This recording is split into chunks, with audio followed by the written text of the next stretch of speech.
Like an F-14 in cleats. That's what teammate Howie Long said about Bo Jackson. Yes, Xavier Worthy set a record this combine with a 4.21 40-yard time, and DK Metcalf reached the fastest speed for a ball carrier at 22.23 miles per hour last season. But neither stack up to the man that is Bo Jackson, the greatest athlete, I think, in NFL history. His 4.13 40-yard time is an NFL record, with one caveat: it was hand-timed. And hand timing isn't that reliable. Electronic timing in the combine was not a thing until 1999. Prior to that, there were 7 players clocked in at under 4.2 seconds. After 1999, nobody has managed to do that. And Jackson was 230 pounds. Xavier Worthy, who just set the record, is 170 pounds. Although Jackson may have not clocked in at less than 4.2 seconds, he's still one of the fastest players ever. As a Viking scout said, fastest guy we've ever timed. According to Bo Jackson himself, there was somebody controlling an electronic timer at Pro Day, which was hosted at Auburn University. While scouts with hand times varied between 3.9 to 4.2 seconds, he says the electronic timer clocked in at 4.13.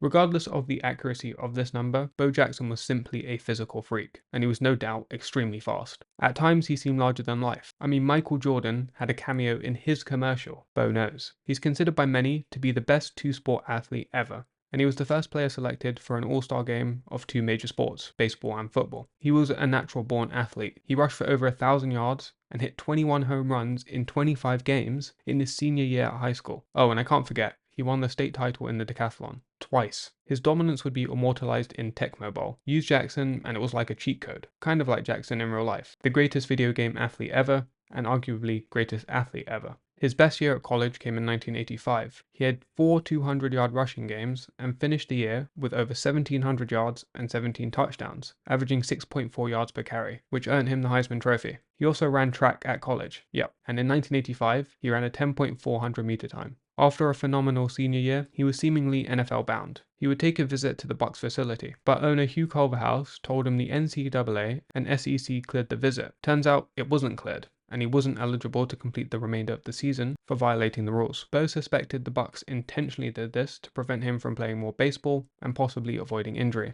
And due to the ordeal, he said he wouldn't play for the Bucs. However, they would still select him in the 1986 draft, but he stuck to his word and turned down what would have been the biggest contract for a rookie at $7.6 million.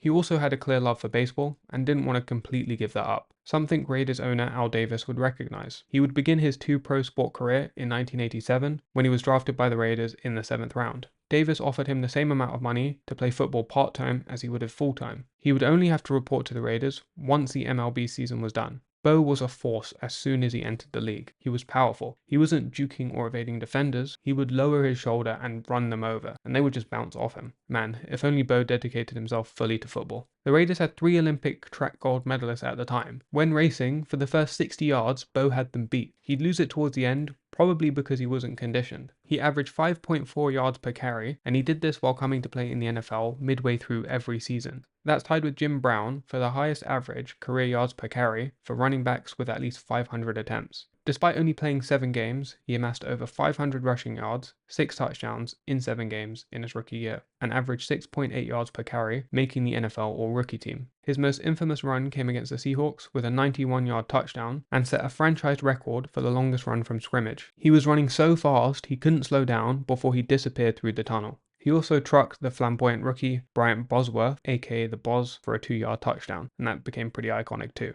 He'd finished that game with 221 yards and 2 touchdowns. In his second year, he played 10 games, amassing 580 yards and 3 touchdowns. 1989 was his best season though, playing 11 games and rushing for 950 yards and 4 touchdowns. He joined the Raiders just 10 days after the MLB season. His 92-yard touchdown against the Bengals broke his own record from 1987 for longest run until 2013 when Terrell Pryor ran for 93 yards. In 1990, he would be selected to the Pro Bowl. That season, Bo reported to the Raiders on a Wednesday after the MLB season finished. The following Sunday, he would rush for 2 touchdowns against the Chargers. To be able to switch like that with no conditioning was impressive. He just made it seem so effortless. And on the dominance of Bo Jackson, the Raiders had another Heisman Trophy winner on their team. Marcus Allen was one of the top backs in the league. He was a Super Bowl MVP and led the league in 1985 in rushing yards. But Bo would come in halfway through a season and take a large chunk of playing time. To be fair, there was some resentment towards Allen from the owner Al Davis. Allen had become a star, rightly so,